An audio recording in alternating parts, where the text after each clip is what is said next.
Bonjour, ici Alicia, formatrice au BSDQ.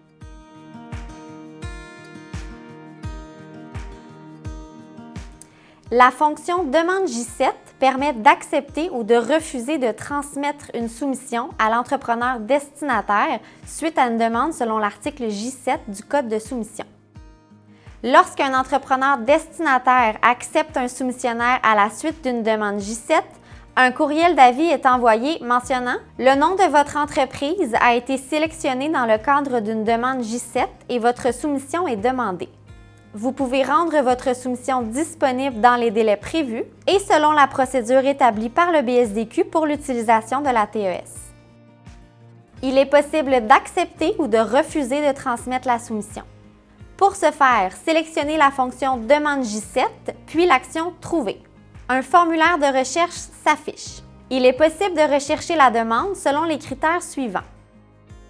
Numéro de demande, numéro de projet BSDQ, description, projet en cours après la clôture au BSDQ et projet fermé chez le maître de l'ouvrage en y inscrivant une plage de date. La liste des demandes disponibles s'affiche. Elles sont classées par numéro de projet en ordre alphabétique et selon le nom du destinataire. Sélectionnez la case devant la demande et cliquez sur l'action « Transmettre ». Un message s'affiche avisant que toute transmission de soumission sera refusée par défaut. Il est possible de transmettre la soumission jusqu'à la date et heure de clôture chez le maître de l'ouvrage. Passé cette date, elle ne sera plus accessible. Cliquez sur « OK ». Pour compléter la demande J7, sélectionnez le bouton « Accepter » ou « Refuser » et s'il y a lieu, le montant de la soumission. Cliquez sur « Signer ».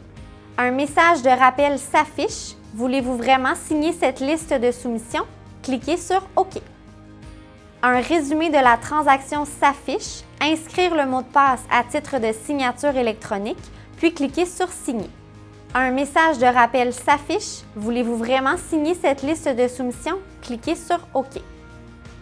Le reçu de transaction sera alors visible. Il sera possible de l'imprimer en utilisant le bouton « Imprimer ».